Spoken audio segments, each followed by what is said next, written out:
のでもそんなんじゃダメもうそんなんじゃほら心は進化するよもっともっと Hey guys, welcome to MangaDose, Volume 1, I guess we could call it, going on the, volume. We're going to go on the pun on the name of, given that we're talking about manga. And I got some special guests with me. We got Immortallium, and we've also got ArchangelManga. I'm, of course, NZAnimeManga. And yeah, introduce yourselves, guys. Well, you kind of introduced me. Like, I'm Immortallium, real name Eoghan, and, well, of channel Immortallium, do manga reviews, anime reviews, MVM reviews now from MVM Entertainment. I still need to do some of those. Oh, yeah. And basically check out my channel. You'll see what's, on there. Alright, yeah. I am ArchangelManga, aka Adam. Currently I'm doing more seasonal stuff right now. There's kind of like an amalgamation of like different videos that I do, but mostly it's manga and anime reviews. I do a few episode reviews here and there. Seasonal sort of, mangaka discussions, that kind of thing, top tens. Mention the Tezuka. Mention the Tezuka. I do Tezuka season also. And I'm probably going to be doing some Gekiga Spotlight too. You have yet to start that. Yeah. So, that's me, ArchangelManga. Yeah, all the channel links will be down below. I'm NZAnimeManga. Zach, we'll be referring to each other by first names because just much more conversational. And the whole idea of MangaDose is we'll have a different topic each time, and we'll be talking about manga in some ways. We might be talking about, demographics, genres. In this case, we'll be talking about some of our favourite manga series. Some of them you may have heard of, some of you may not have heard of, and we'll just have a nice chat about that. Of course, leave all your thoughts down below in the comments, like, favourite, subscribe, and there'll be links to all our channels down below. And yeah, I think that's about it. Is there anything else you guys want to add before we get to it? Sounds pretty good. Happy with that. Yeah. So first up is actually one of my favourite manga, and possibly the most mainstream of all of the manga we're going to be discussing today, Death Note. Oh yes, everybody knows Death Note. Now, let me just give a quick explanation as to why it's one of my favourites. First of all, there's the whole kind of nostalgia thing in that it was the first manga I ever actually read straight through.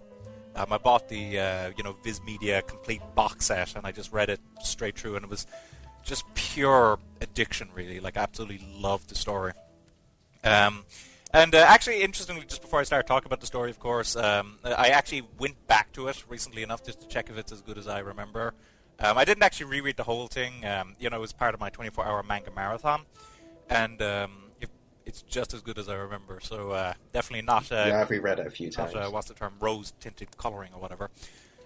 So anyway, for anyone, or for probably the two of you people who are not familiar with the story, it's about a boy called Light Yagami, and a death note falls out of the sky.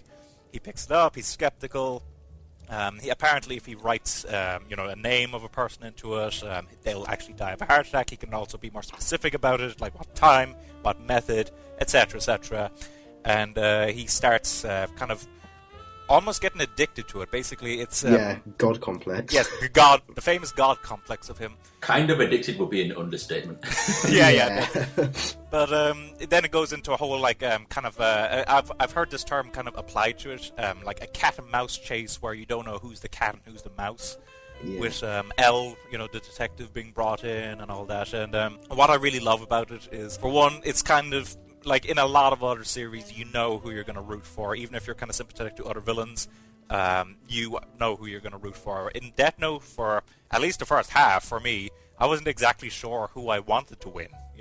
Whether it was Light or L. Very true. And I could see... You get your morality issues, don't you? Like, you end up finding yourself siding with a bad person. Yeah. A bit like in Breaking Bad. It's such an unconventionally told story as well, because it's told from essentially the antagonist. But L, who is, I guess, you could say in the conventional sense, the protagonist, appears as the antagonist. So it's got this, like, kind of...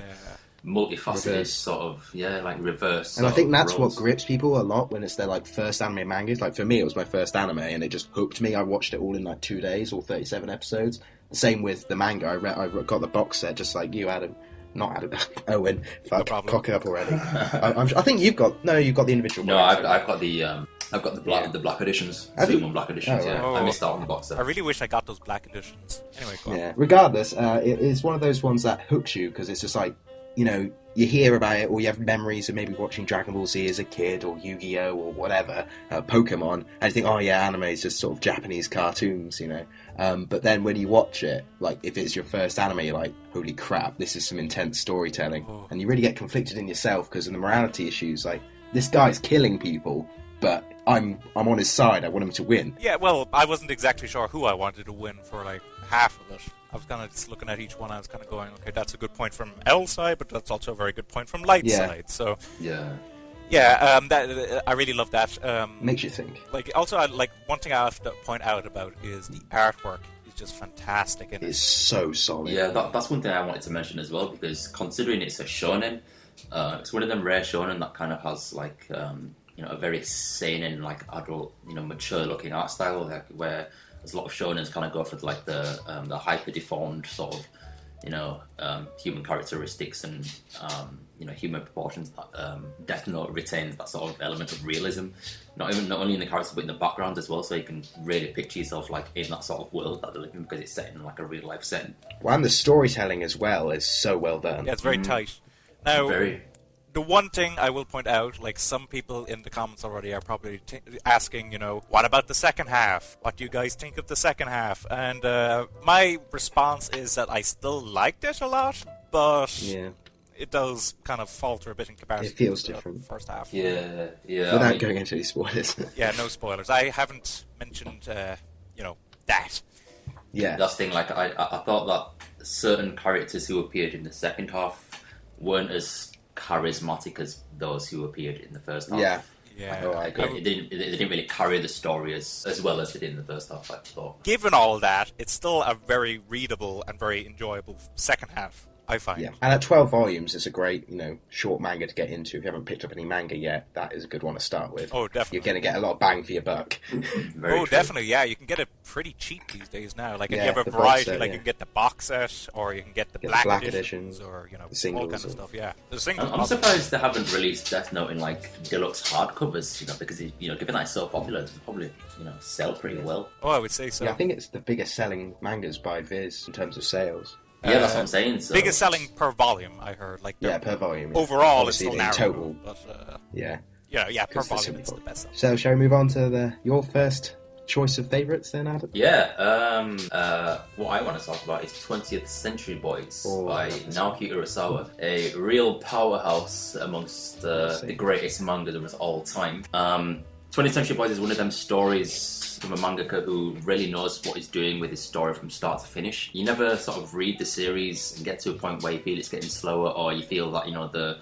writer has kind of written themselves into a corner and, you know, has to do some sort of, like, Deus Ex Machina, you know, kind of plot devices. Yeah. You know, you really feel that the mangaka was really comfortable whilst writing the story, knew exactly what they were doing. I got the impression that he had, you know, thought of it completely Yeah, before yeah. he even started doing it. Yeah, It was just- that's how tight and smooth it is. But yeah, 20th Century Boys is basically, in a nutshell, about a guy, an average guy who was living an average life years ago when he and his childhood friends were all playing in a field, like in the 60s. They were all playing around and wrote this book of prophecy just as kind of a joke about how, you know, like many, many years in the future, they as a group are going to have to save the world from, you know, some kind of evil mastermind. Now, they all grow up, forget about it, but slowly and surely, the things that they wrote in this book of prophecies actually start to come into fruition and start actually happening. And basically, they're having to fight this self-help cult and kind of, the friends, and basically try to unmask him quite literally.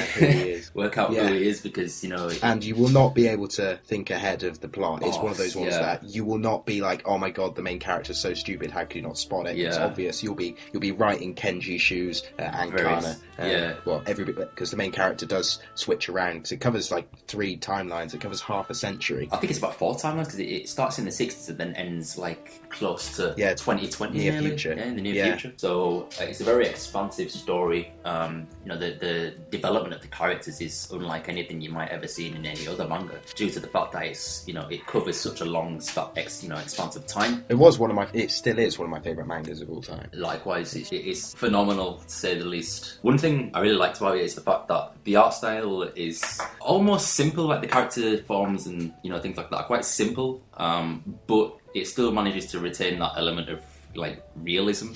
Yeah. Especially the facial expressions. Yeah, the facial expressions. And the backgrounds are amazing. The backgrounds also, yeah. So yeah, I mean, it's one of them series that can really throw you for a loop. You know, there's twists and turns like every single volume you read. And considering that it's 24 volumes long, including 21st Century Boys, which is like the epilogue. When you read it, it feels like it's going really fast. It doesn't feel like a 24-volume series. It feels like, you know, maybe like 12 volumes, like Death Note or something, because it's just that gripping and that engrossing. You know, you really feel like you're thrown into a new world. Yeah, he definitely deserves the title of the second god of manga. Yeah. I can't remember. He lectures at university. Yeah. I can't remember what video I was watching recently. And they were talking about if Osamu Tezuka is the god of manga, then Naoki Urasawa is a demigod. Wasn't it split screen? Isn't that the guy? Yeah, that was it. Yeah, I saw that too. Yeah. But yeah, that's 20th Century Boys. Fantastic series. Yeah, I haven't actually I wouldn't really call it a game of cat and mouse like Death Note. You know, there's lots of characters that come from all different kind of places, from all walks of life. You know, it don't all happen in like the same sort of town or anything like that. You know, it's like a globe-trotting manga. You know, like characters go from like country to country almost, or sometimes literally. Like Ocho, you know, he has quite a few other famous works too. Yeah, like Monster, Billy Bat, and Pluto. Pluto's the only one I've read. That's the only one I haven't read so far, to be honest. Okay, so yeah, that's 20th Century Boys. Owen, do you want to take it on? No, actually, it's Zach's turn now. Oh yeah, you're right. You just talked about Death Note. Sorry, Don't Zach. worry about me. Sorry, Zach. Forgot about you there, I'll just cry in a corner. It's alright. So yeah, the first one I want to talk about of the four is Holyland, which is a series that I did a review on quite a while ago. It's 18 volumes long. Unfortunately, there's no English release, so there's just the Japanese volumes. There'll be a link below to Amazon.co.jp as well as CD Japan if you want to pick them up. But this is my hands down favourite manga of all time. And it's a seinen, and it is quite psychological, and it focuses on Kamishiro Yu, this teenager who doesn't really know his place in the world, and kind of finds it through street fighting. Though by no means is it like a solely a fighting manga. So it's not like Hajime no Ippo or any of the other great like sports series. It's a very psychological series which focuses on a lot of issues like drug use, teenage issues with adolescence, and gang culture, and people trying to find their place in the world. And there's a lot of deeply troubled characters in quite a dark underworld, and it shows the contrast that some people are happy or think they're happy, but they really do not know their place. And I don't think any of you two have actually read it yet. But it is a series that, is, as far as depth of characters go and character development, I haven't seen anything of that caliber. It is amazingly well done. It sounds like something like that heavily focuses on teenage disillusionment and like you say, not knowing your place in the world. I think even the title Holyland suggests as well that it's about the main he's trying to find his holy land, a place where he belongs. Yeah, so that alone really intrigues me. And not only just drug use and depression, but it covers attempted suicide and bullying and the psychological effects of bullying. And this guy Kamishiro, he's driven into a hole that he starts practicing his punches every day in his room by reading books from the library, and then he just goes out and wanders rough neighborhoods in Tokyo, and he gets picked on or something, and just of instinct he throws punches, and he ends up in this sort of underground street fighting ring. And the art is amazing as well, not only that, the characters, but what I like about it is it's one of those series where the mangaka has a voice. So he will explain the techniques, and it covers a wide range of martial arts: judo, Muay Thai, which I'm now practicing myself, karate, wrestling. It's got everything. It is, and kendo. So it's every facet. You got the cliche in all lots of animes where sports clubs face off with each other. But this one, it's different martial artists from different rough schools facing off against each other to prove they're strong, as their way of proving they exist. Yeah, that's interesting. I mean, what was I going to mention? I was going to say something, but it's kind of slipped my mind. I just have a question, just something I was kind of wondering. I've actually been wondering this for a while now. I might have asked you once, but I can't remember. Those Japanese volumes of it you have, for anyone who's kind of interested in it, it's a seinen, so I'm just wondering, does it have furigana in it, or...? Unfortunately, it does not. Okay, which that's- does mean it is quite difficult to read. If you have, there is apps you can get which use your smartphone's camera to work it out. But there, you can use a dictionary, though you'd have to use an electronic dictionary to read it well. I think some of them have furigana, like some of the really obscure kanji in it, but it is a seinen, so it is, the reading age is quite high. It's not like, I'm looking at on my shelf. I got like Shirokuma Cafe, or Yotsuba Cafe, or Doraemon, or something, or Yotsubato. Yeah, Yotsuba. Those are relatively easy to read. They've got a lot of furigana, or even shonens like One Piece or Naruto or whatever in Japanese, or Dragon Ball.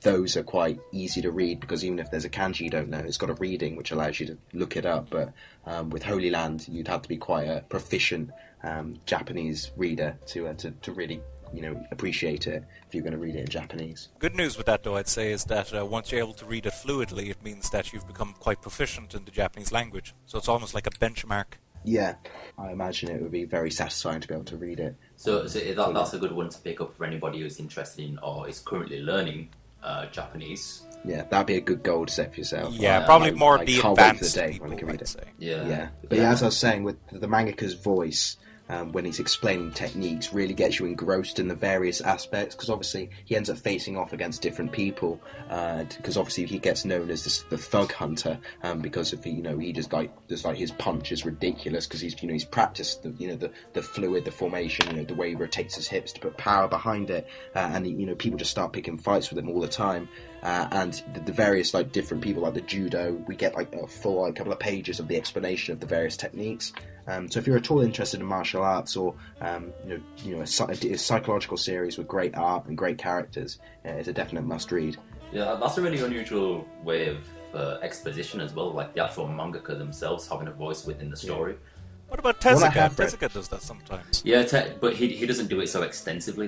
He does it in more like a comedic way. From what I've read so far, Yeah, it's kind of an appearance and then gone. Takiko Inoue did it in Slam Dunk quite a bit. He explained the various basketball. I haven't actually read Slam Dunk yet. Likewise. That's a good series. I have actually just started Vagabond, though. Vagabond, that's very good. Oh, I'm surprised nobody put that in the top 4 then. Yeah, I was contemplating I've literally just started it, so I can't put it in. Yeah, of course. Oh yeah, fair enough. Anyway. Yeah, alright, go in. You next. Okay, so next one I would probably say, basically my first and the last two are kind of on the same level, but this one is probably my favorite manga of all time. And it's With the Light, Raising an Autistic Child. Now, one of the reasons that I absolutely love this manga is because I am actually a bit autistic myself. I have Asperger's syndrome, so there's a lot of things I can relate to. Now, Asperger's syndrome is on the kind of low end of the scale for autism in comparison to the lead character in it, who is very much on the high end. So there are a lot of instances, where he embarrasses himself that, I can't quite relate to. But there's a lot of scenes that, kind of really reminiscent of, how I grew up.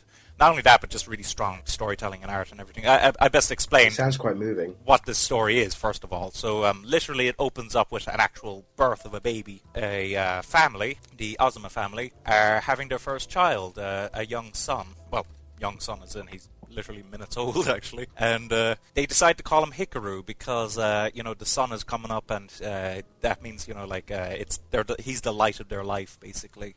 Which, I find really sweet. And for the first year or two, everything's perfectly fine, but after a while, the mother, whose name is Sachiko, she starts to realize that the baby's acting a bit differently to, how other babies are acting.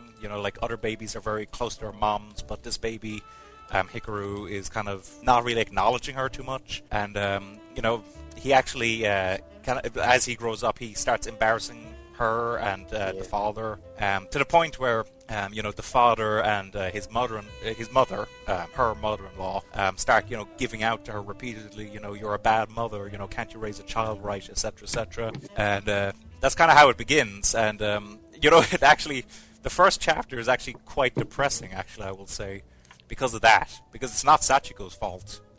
And she's freaking out about it. She's told she does get him analyzed, and she's told it's autism and that he can't be cured of it. And she starts freaking out about it, and that might possibly put some people off. But persevere, it does get more optimistic. And as time goes on, Hikaru develops enormously as a character. Just what he's able to achieve, and it kind of makes you realize how significant all these things we take for granted, when we're able to kind of understand our daily tasks, and how we're able to be able to do all these complicated things. When he struggles with it, and we understand why he struggles with it, it's then just so much more amazing than when he actually is able to achieve his goal, basically. Not only that, but the mother herself, Sachiko, is possibly my favorite female I've ever seen in a manga. She is, in many senses, a housewife, in that she does, stay at home, but she actually does work from home, so she is a working woman. But she is quite the mother character. So, you won't see anything amazingly different from other housewives of other things. But the way that she learns how to take care of Hikaru, the way that she manages to deal with people that misunderstand him, it really shows how strong a character she is, and we're introduced to a lot of great other characters as well. Literally, the only flaw I can find in this whole manga is the fact that the author died before she could finish it off. Yeah, she actually, it's quite interesting. I better bring this up. The last 2 chapters in the manga are actually all just storyboards. A storyboard she did while she was in hospital. They kind of rush the ending, I should just say, and I found them less than satisfactory, of course, but I could hardly blame her. She was dying. So how did she die? Was she ill? Yeah, she was ill. I'm not exactly sure the specifics, but she got severely ill, and she was in a hospital when she was doing those storyboards, and she was just wrapping everything up, and so I would have liked a better ending, one that isn't rushed, but considering her state, at the very least, she did wrap everything up, and was the story had she not gotten ill? How long do you think the story would have gone on for? Oh, I'd say much longer. Literally the last chapter that was actually, properly drawn in, she had just introduced, a pretty major new character. Oh. So I'd say she had an eye to do a much longer series. But anyway, and I basically better point out a couple things. As I said, the artwork is beautiful, lots of detail. It's a Josei title, so it's kind of an evolution of shoujo, in that it isn't quite as stylized as shoujo. It's kind of more realistic, but it does have very detailed hair, the kind of large eyes. How can I put it? Yeah, just basically think of a kind of a mesh, I'd say, between kind of seinen artwork and shoujo artwork, and you can kind of get a look at that. The other thing I will say is that the Yen Press editions, the color pages are a bit. They're not in color, they're monochrome, but they're one of the kind of ugliest monochrome I've ever seen in a manga, unfortunately. So yeah, but the publisher itself. I'm not sure. I don't think it was Yen Press's fault. I think it's whatever thing they were given, to do. I never knew there were Yen Press titles. Oh yeah, and they're done in these 2-in-1 releases, and they have some essays from some people on autism near the back and everything. So they're great additions to get, and I can't recommend them enough. So yeah, literally favorite manga of all time, with the light. It won't be everyone's, cup of tea, and not everyone's going to relate to it as strongly as I have, because of the fact that not everyone is autistic. But even to a low degree. But I'd say most people still would absolutely love this manga, and it's one that I would highly recommend. Yeah. I know what you mean about relating to a main character. That happened with me with Holyland. I related a lot to Kamishiro. Oh yeah, that improves the quality of the manga you're reading just enormously when you can relate to them. See, that's something that I'm kind of envious of you guys for, because I haven't read a manga yet where I've been able to so closely relate to a character. I can empathise with the character or sympathise with them or feel, good for, on their sake, feel good for them. But I've never actually come across a character that I found is so similar to me. Not even Bakuman? You're a bit of an artist? No, nothing like that, no. I mean, I've had deadlines and things like that, not to squeeze and cram, night before deadlines and stuff like that. But that's just kind of standard things that students do. But nothing in terms of working really hard on an actual art project like manga or anything like that. So yeah, I mean, I've worked with a writer before, doing artwork, but it was nothing on the scale of Bakuman. It was just more an independent project. Okay, I get it.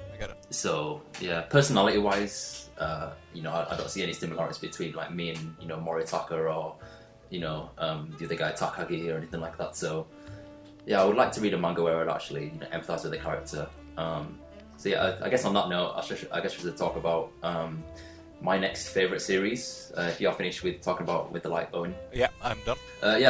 Series I'm going to be talking about next, Parasyte. I guess if some of you are watching seasonal anime, may know that there's an anime version of this that's getting pretty good popularity right now. But the original manga, which I believe was published in 1991, is where it all started. Manga by Hitoshi Iwaki, basically deals with alien invasion, but on like a completely different scale, due to the fact that the invaders aren't actually like sentient life. They don't start out as sentient life. They become sentient life by taking over human hosts, specifically the head, taking control of the brain and the nervous system, or completely destroying the brain and just taking off the nervous system, basically using the rest of the human body to stay alive.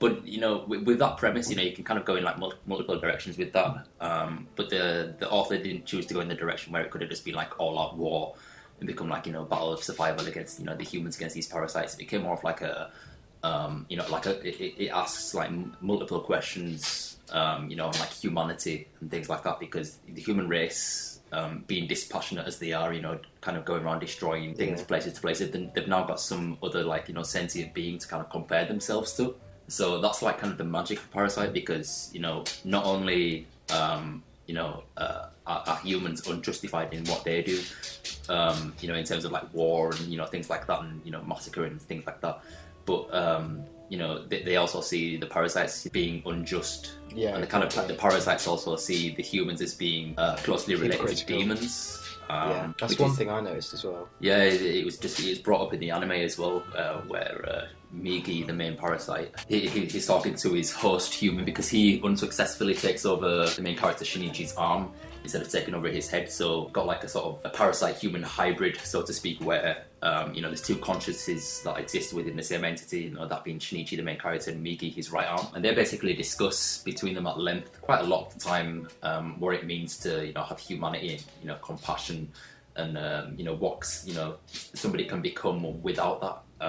Basically, what the purpose is for humans and what the purpose is for parasites. It was brought up in recent episodes, and it's kind of mentioned throughout the entire manga that humans and parasites, different may they be, also given directives in life, by whether it's an upper being or just that is written in their DNA, and that the parasites are basically just functioning and surviving, whereas the humans see them as like an ultimate threat. And that's the entire story in a nutshell. That's the kind of the questions it deals with. It's only 8 volumes long, so it's quite it's kind of a quick read, given that it's like so enjoyable. But the story itself, you just get so enveloped in it, and like how these parasites kind of intermingle with like society, and almost some of them forget the fact that they're they're parasites, and they kind of become human. It's a really strange but interesting read, and something that I would highly recommend. Good news, in fact, that Kodansha USA have announced that they're going to be reprinting the entire series. So yeah, all 8 volumes. So which is really good, because I've just started picking it up myself. I got the first volume. I noticed it needs to stay in the industry. Yeah. So I heard of that news. I'm like, it's so out of print. Volume 2. I was lucky because I picked it up just before it went out of print. And that was at a point where it was kind of uncertain as to whether or not it would ever get a reprint. Thankfully, I am glad that it's gotten a reprint, because many people more will be able to read it, and I'll be able to discuss Parasite with more From people. what I've watched so far, it looks really good. I was actually going to ask you, Zach, if you've been watching, because I know Owen isn't watching it because he wants. Yeah, I watched the first 4 episodes. That's great. Yeah. What do you think of it so far? Oh, it's really good. I'm really liking it, which makes me quite happy when an anime gets popular that it forces a reprint of such a great series. Yeah. That's and also, I guess we should say, if there's any series that we're talking about that we've done personal reviews on, so like I've done all 4 of mine, Holyland, all of them I've done a video for, we'll probably put those down below in like order, so we'll have our channel and the 4 we talked about with any videos we've done talking on that. So if you want to hear more thoughts of ours on them, so I'll keep my next couple a bit short, and you can always go and watch those videos for more in-depth reviews of them from the point of view of the collector, so we can keep this a bit shorter. Alright, so next is Zach again. This is one I've wanted to talk about for quite a while. This is one I did a recent manga recommendation of. This is Jojo's Bizarre Adventure, something that I've been really enjoying. I've just finished Stone Ocean. I'm on part 7, which is Steel Ball Run, and it's something that I'm very pleased to say we're getting prints of the first 2 parts in beautiful hardcovers, which should be coming out early I'm so next looking year. forward to that. They are going to be Got them on so pre-order. good. Hardcover 3-in-1s with lots of colour pages. Oh, it's just going to be Oh, amazing. are there 3-in-1s? I thought they were just 2-in-1s. They're 3-in-1s. They're 640 odd pages. Yes, brilliant. So you're going to be able to get all of part 1 and the start of part 2 in 2 volumes. That's nice. That is awesome. Yeah. That is really awesome. So yeah, for a bit of context, JoJo's Bizarre Adventure is a very bizarre adventure. There's 8 parts so far, so there's 8 separate but somewhat interlinked stories following the Joestar family, and it starts out in the 1880s with Jonathan Joestar. The next part is with Joseph Joestar in 1938, 1939, and the third part is in 1986. Or was it 1986 or was it 1989? It's one of those. Actually, it must be 1989 because it has references to some disaster that happened in 88. Point being, it is a pop culture icon in Japan. It is 111 volumes total in Japan at the minute. And still going. It's still going. Part 8 is ongoing, and the longest part is Part 7, still will run at 24 volumes. But in the West, we've been quite unlucky that they went in and out of print. They only ever released Part 3, which was the most popular cult part, which focused on Jotaro Kujo, and it's like a around the world journey to stop Dio, this almost recurring villain, and introduce this new power of stands, which are like spirits that come out of you with various different abilities, which, if I do say so myself, for a shonen which later becomes a seinen in Part 7 and 8, when it moved from Weekly Shonen Jump to Ultra Jump, it is very varied in its power. If you think devil fruits are varied in One Piece, you should try reading JoJo's Bizarre Adventure. Araki's mind is crazy, and the power scaling is a bit crazy as well with some of the villains, especially in parts 4, 3, and 6. But yeah, it focuses on different people in the Joestar family. And the art is fantastic and the storytelling is fantastic. That it was one of those first shonen series, especially in Weekly Shonen Jump, that, it started in 1986. This is like the era of Dragon Ball, and it was the first sort of shonen series that completely broke the mold, that no character was really safe. You would see characters killed off in quite a bloody fashion, and it is very gripping and very, very bizarre. It wasn't JoJo. I think one of the problems that they had for licensing in English was for the fact that a lot of the characters were named after like actual. Oh yeah. Dio, and probably a few others that Dio is the only one I know of. There's quite a lot of them, like Gold Experience, which is a Prince album. There's Soft and Wet, which is a Prince song. There's Crazy Diamond, which is from a Pink Floyd song, Shine On You Crazy Diamond. Yeah. There's so many. There's even a stand called Notorious B.I.G. Oh my god! Yeah. So I would assume it was in that licensing hell for the longest of time. Yeah, that's why only Part 3 was re-released, because all the stands were named after like tarot cards and Egyptian gods. But yeah, Parts 4 onwards, it's like the main villain's stand is Killer Queen. The sheer heart attack. There's another one bites the dust. It's brilliant. As a massive 70s and 80s fan, music wise, it is just a joy to read with all these references in it. Yeah, I can and see how. It's so funny. The art's really good, and there's colour releases in Japan, so I'm really looking forward to seeing. I know not all of the pages will be in colour, but if you want to import them from Japan, there are full colour versions, and I think these 3-in-1s, these hardbacks that we're getting, which I hope they do with Part 3 onwards, I would still pick them up even though I own all Part 3 anyway, which is 16 volumes. I can't wait to see those, the full colour awesomeness. So I'm really hyped for that, Parts 1 and 2. Okay. Yeah, I would like to see, like you just mentioned, them re-release Part 3 in a hardcover. I like that level of continuity. I mean, that's one of the biggest reasons that kind of put me off from reading JoJo's Bizarre Adventure, because they only released Part 3, and even though you can kind of read so that, out of print, so out of print for so long. Volumes 6 and 8 were ridiculously out of print. Yeah. They went for $1,400 each. no one in their right mind is going to pay that amount of money. But that's kind of one of the. They're back in print now, so yeah. But I had no real incentive to read JoJo's Bizarre Adventure because it started at Part 3, up here in the West. So, I'm the kind of guy, I like to read stuff from the beginning, even though you can kind of read Part 3, like standalone by itself without like prior knowledge to the other sort of parts. I would have liked to have read it from from the start. The- So the- if- knowing now that starting from the beginning, Phantom Blood. Yeah.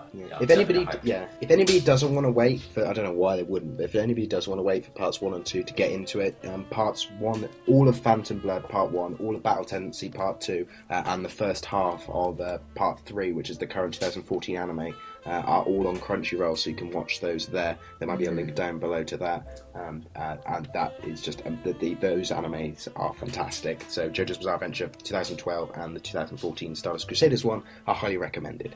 Very nice. Okay, moving swiftly on. Okay, so my next one is actually a manga from the 1970s, and actually my favorite Tezuka title, Ayako. Now, Ayako, okay, I'll start off with the story actually. So basically, it opens up literally like months after the end of World War II, and we meet this character, Jiro Tenge, who is returning from the war. He returns to his family, and the Tenge family, and he sees a child that he doesn't recognize, and he's kind of wondering, who is this child? And no one's kind of willing to say who the mother or father is. And he finds out then that actually one of the characters is actually selling his wife to the eldest guy in the family in order to gain more power, and the child is actually born from that. Without going into too much spoilers, this is always used in summaries. She actually witnesses a murder. The child is called Ayako, and as the only witness, which might how can I describe this now? Make the family look less respectful. She is actually locked in a cellar and forced to stay there for many, many years, and without being able to come out, just because of the fact that she's been witness to this crime. So that's kind of how the story begins. Now, the story takes place, from what I remember, it takes place over a period of 30 years, and it's just amazingly done, because it not only has such powerful character drama, but it also actually incorporates real-world events that were happening at the time, in Japan and across the world, into the main storyline. Not only that, but this is one of the best-looking Tezuka titles that I've seen. The level of detail in it is great, particularly in the backgrounds. Even the characters themselves look very nice. At this point, Tezuka was beginning to implement some of the Gekiga kind of style into his artwork, so it was becoming more realistic-looking. It's a great-looking series. Now, if there's just one thing I have to point out, this might not annoy too many people, but for die-hard Tezuka fans, it might get a bit annoying. That is, Tezuka's well known for incorporating a lot of humor into his manga, and this manga is actually relatively humorless, basically. There's a couple of moments of humor, but overall it's played very seriously, very straight. Might annoy a couple of people with that, but I think, though, that it still holds up really well. I mean, I personally, of all the Tezukas I've read, it's my favorite, and I can't recommend it enough. It's going to be one of the last titles, I think, before my message to Adolf that I'm going to be reading for my Tezuka season. And as you mentioned, that it's pretty much humorless. Given that it covers such sensitive subject matter, I think humor in that context wouldn't really work. So knowing that there's not really much, if any, humor in it at all, kind of relieving, I think. But I mean, even Message to Adolf has a bit more humor than Ayako, Really? Yeah. Oh crap. So, yeah, basically Ayako is very humorless, in comparison, particularly in comparison to Tezuka's other works. But, Well, I know Ayako is regarded as one of Tezuka's most politically themed works. Oh yes, the amount of politics behind it. Actually, the whole family is actually kind of an allegory for all these different forces that were happening in post-war Japan. Yeah. Enormously political. Yeah, I mean, talking about the political aspects of Tezuka's work in general, as you know, I've been reading Dororo, and I just got to a chapter called Banmon, and I think that whole chapter is basically an allegory for the war that was going on between North and South Korea at the time that he was writing that. That is very clearly an allegory for North and South Korea. Yeah. That wall and and the same city cut in half fighting. So yeah, in regards to Ayako and its political themes, if that's regarded as Tezuka's most politically strong works, then I'm highly looking forward to reading it. I think it's still available to buy. You can't buy the hardcover edition, but the softcover edition is still available to buy. We'll include a link to the Amazon or Book Depository link page, where you can pick it up in the description below, as always. Oh shit, I didn't realise the hardback was so out of print. Oh, yeah, it's man. real out of print. Actually, I have Really it out of print. hardback, thank God. So Yeah, likewise. I managed to just pick it up probably the last one ever. So yeah, I'm really pleased that I have that one in hardback. I mean, there's a couple of other Tezuka titles I have that are softcover instead of hardcover, but if I could have picked any one of them just getting hardcover instead, it would definitely have been Ayako. So I'm really happy to have that one. Okay, so next series I'm going to kind of briefly talk about, seeing as we're on for 45 minutes almost, is Bakuman, another manga penned out by the duo that brought you Death Note, probably one of the most mainstream manga / anime of all time. Bakuman, on the other hand, is more realistic in setting. It doesn't have any of the fantasy or supernatural elements that Death Note have, because it centers around two aspiring mangaka, an artist and a writer, end up teaming up into Muto Ashirogi, the powerhouse that is Muto Ashirogi. It's basically just about them trying to get their series published in Shonen Jump. The kind of like trials and tribulations of becoming a mangaka, having to adhere to deadlines, things like that, the kind of mental and psychological strain it can have on you. It's one of the greatest series I've read.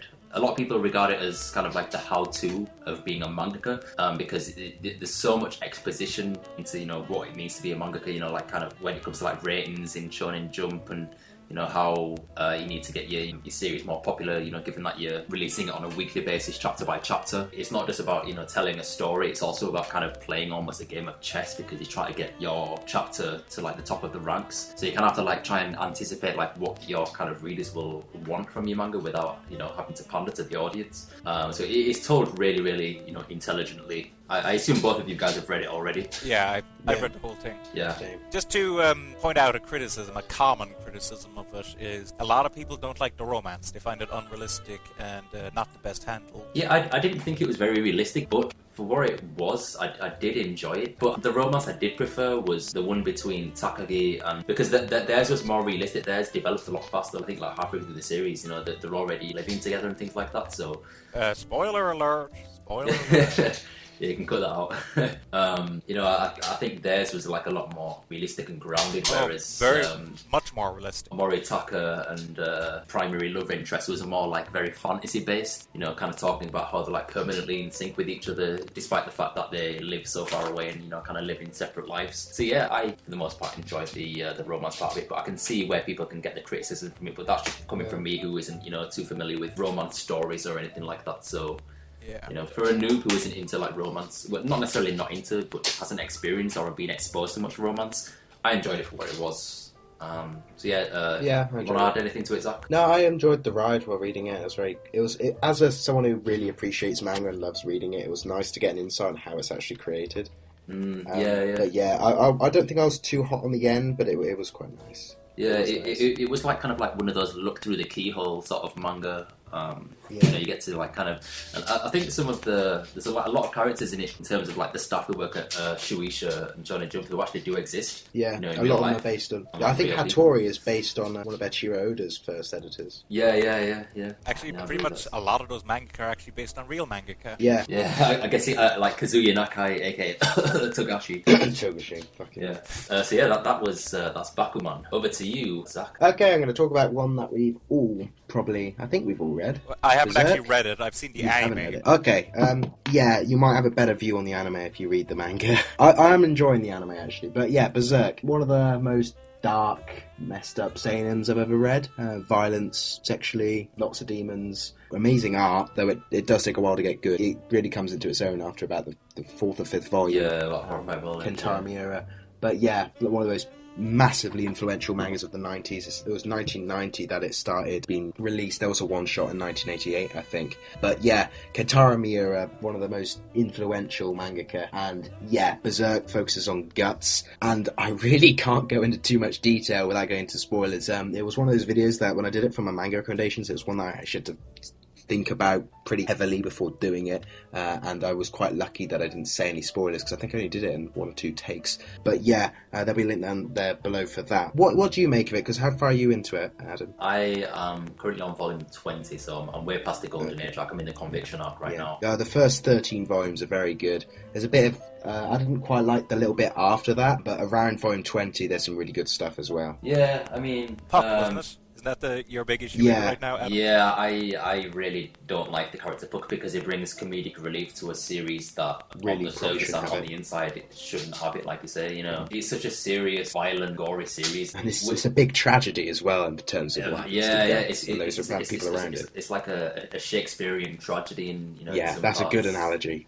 Puck just is kind of like craps all over that. It's like he makes the series appear really campy with the blood and gore. It comes across as like, you know, maybe it'd be like I've ever seen like the Evil Dead sort of series. Like, you know, it's really gory but at the same time kind of funny. Like that's how Berserk feels to me right now because of the character Puck. Luckily, he gets less and less page time as the series progresses, thankfully. Well, that's thankful, yeah. I mean, needless to say though, like the Golden Age arc has to be one of the greatest arcs ever in any manga I've read so yeah, far. it was just so well written, It so was well drawn. amazing. The Amazing. art is stunning. Can I ask, Zach, you said you've seen some of the anime then. Yeah, I've watched about half of it. I was watching it before I left for uni. How loyal is it to the manga? Like, is it Um, accurate, or- Actually, it is pretty damn accurate for the first, I'm on 13, I think. It follows it pretty well. I like the soundtrack to it. The soundtrack. Yeah, the soundtrack was very good in that. I must admit, I wasn't too in love with the anime series. I mean, yeah, the manga. like actually, I was talking to Adam about it the other day. He was really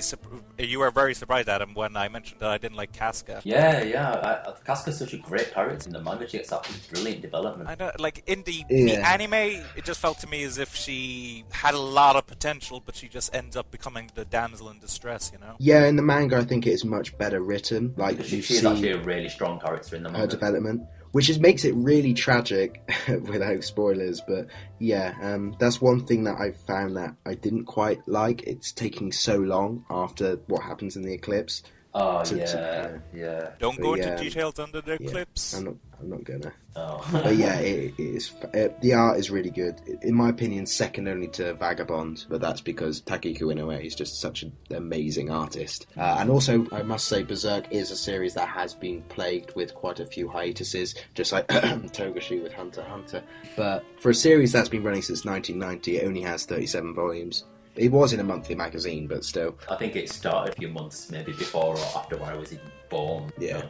So it just kind of gives you like a scope for how long it's been going. Sad really. It's only 37 Yeah. volumes, but still Okay. something worth reading. Let's hurry through now. Okay, so my last one now is a manga called Girlfriends, and before everyone starts, clicking off of this immediately from the title, yeah, it's a Yuri manga, but don't run away. It's actually probably my favorite romance I've ever read in a manga. Basically, the story of it is that we are introduced to two girls.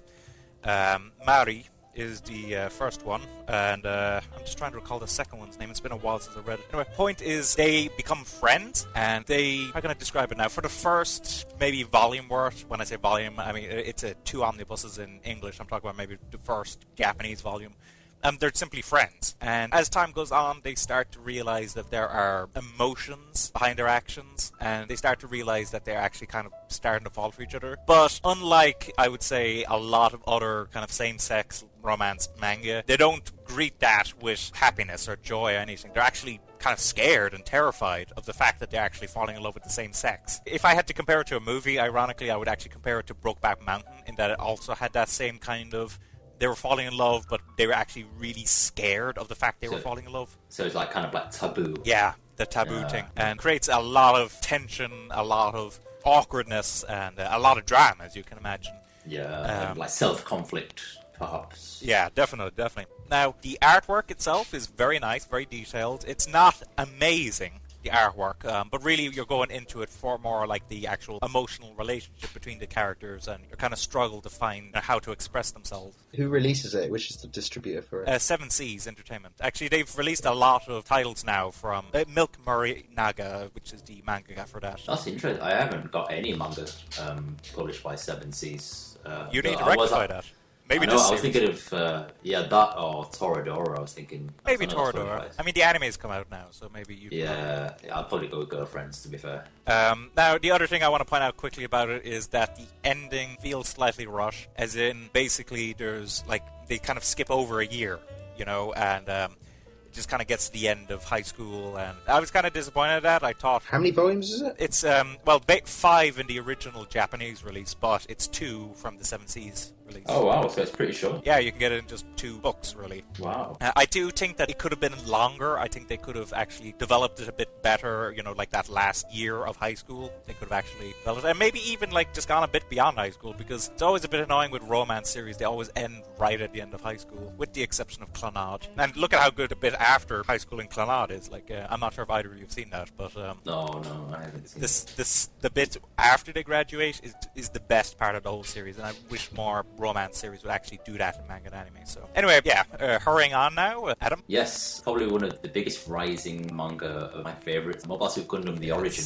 Yeah, a big player in the anime manga medium. Mobile Suit Gundam: The Origin is set in the distant future where humans have become colonizing space and living in giant terraformed cylinders. But the terraformed cylinder furthest away from Earth declares independence and forms the Principality of Zeon and wages war on the Earth Federation, thus beginning an 8-month-long war which completely decimates half of the total of Earth's population, which just counts up into the tens and tens of billions. Maybe is it tens of billions? Tens of billions, yeah. Oh, I believe it was anyway. Yeah, and basically the story starts after that war because there's been a stalemate because it says even in the manga that men grow to fear their own deeds, and it's basically the ultimate space opera. You've got pig-headed main characters, mysterious villains. It can be very cliche in that aspect, but for the way it's told and the proportion by which the story is told, the massive portion, it's something that you can really grow to appreciate very quickly. So Mobile Suit Gundam: The Origin is something that you can get into it without any prior knowledge to the Gundam franchise. I wasn't a big fan of the Gundam franchise prior to reading Mobile Suit Gundam: The Origin. For newcomers and die-hard fans alike, Mobile Suit Gundam: The Origin is something that must be read. Links in the description below as to where you can purchase those volumes. So yeah. You should probably quickly mention how Vertical are releasing them. Yeah, they're released in hardcover 2-in-1s. Probably some of the best releases of manga I've come across in a very long time. In terms I saw of them in physical Waterstones quality. yesterday. Yeah, and you've seen how great they are. They're so heavy as well. The page quality, the binding, and the everything paper. is just immaculate. It's like the really nice paper in those Viz release Evangelion volumes. Yeah, it's silk hardback paper. Yeah, it's a bit further than that actually. It's glossy paper, not stock, so it's kind of more like Western comics. Yeah, very much so, and that helps when you read in the color pages as well because they're in such high resolution. Oh yeah, those color pages are great. They're just immaculate. So yeah, Mobile Suit Gundam: The Origin. And I leave off with the final manga we're going to talk about, which is going to be headed over to Zach. Yeah, it's one that the anime adaptation was probably one of the most influential movies of getting anime outside of Japan. And that, of course, is Akira. And if you read this manga, there's 6 volumes, which are quite hefty volumes released by Gundasha. Really big volumes, which unfortunately are flopped, but that's beside the point. 2,000 pages worth. You will really appreciate the movie. I, for one, heard a lot of great things about it. Set in a dystopian. Also, sorry for those fireworks in the background. It's set in the near future after World War III, where Tokyo was decimated by this big explosion. But it is a series that, after reading it, as I said, you want to go back and rewatch the film. Because when I first watched the film, I wasn't wholly impressed because the visuals were amazing for a movie from 1988. It looked gorgeous, and still does. It holds up to most anime movies now, given that it was all hand drawn, cell shading and all that. But obviously, if they're trying to squish 2,000 pages into a 2.5-hour movie, which is they cut out quite a lot of the story, so it is definitely I know. Just you can appreciate it so much more, and the scale improves leaps and bounds as well. The relationship between Tetsuo and Kaneda, rather the disintegration of that relationship, is shown much better in the manga. The scale of these psychic abilities explodes, and it does explode quite a bit. I don't really know what else to say apart from if you watch the film, you know what I'm on about. You need to read the manga if you want to get a better appreciation of it. That's one thing I wanted to note,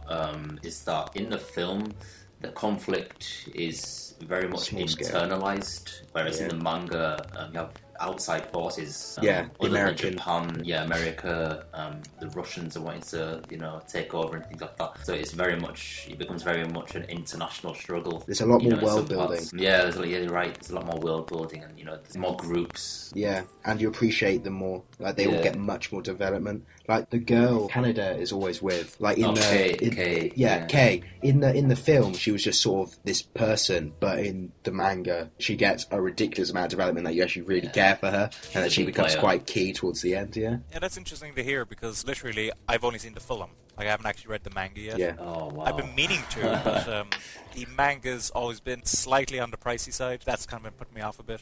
They are big still volumes. Yeah, they are very they are. thick volumes. They're like over 400 pages. I've actually seen them in some stores, but even so, like I will pick them up at some point. The color pages are good too. I think it's probably one of maybe the only, if not very few, manga as well that it's not split up into chapters. It's like watching a movie in a book. It's just continuous. So the flow works really well. In a normal manga, at the end of each chapter, there'll be like a little miniature sort of cliffhanger to kind of get you interested in the next chapter. Whereas it's in one Akira, big movie. It's one big movie. It's by Katsuhiro Otomo. The art is stunning for such an old manga. Yeah, it's stunning.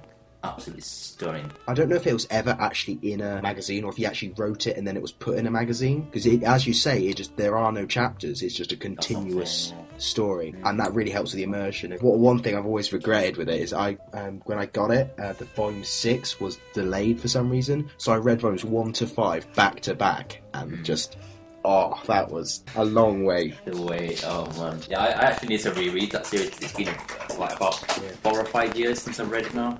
So I'd love to reread it and review it, definitely. Yeah, I just checked there actually. It was published in a magazine, a young magazine. Was it released chapter-wise or? Well, it says it was serialized weekly, so... I think what it was done is it was written separately and then put in the magazine. That's what I was trying to say. Maybe. I think it was released weirdly, like he produced it all and then took it to the... I think because the actual story itself doesn't have like a serialized feel to it, like I say, it just flows like water. It feels like a book or a film, like a standalone book or a film. Yeah, it does. Okay, one of the best seinens I've ever read. Yeah, that seems to be everything.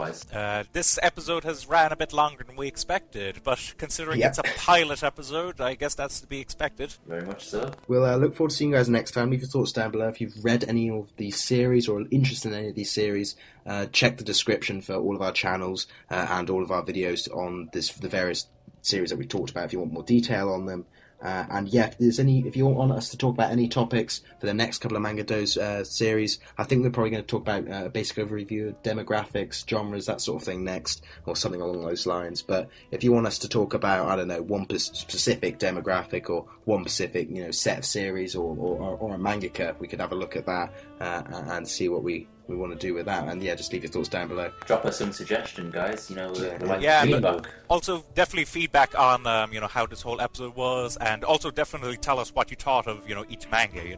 I would love to hear what you guys think of the ones I suggested, what Zach suggested, what Adam suggested. So. Very much so. So I guess now we should say our farewells.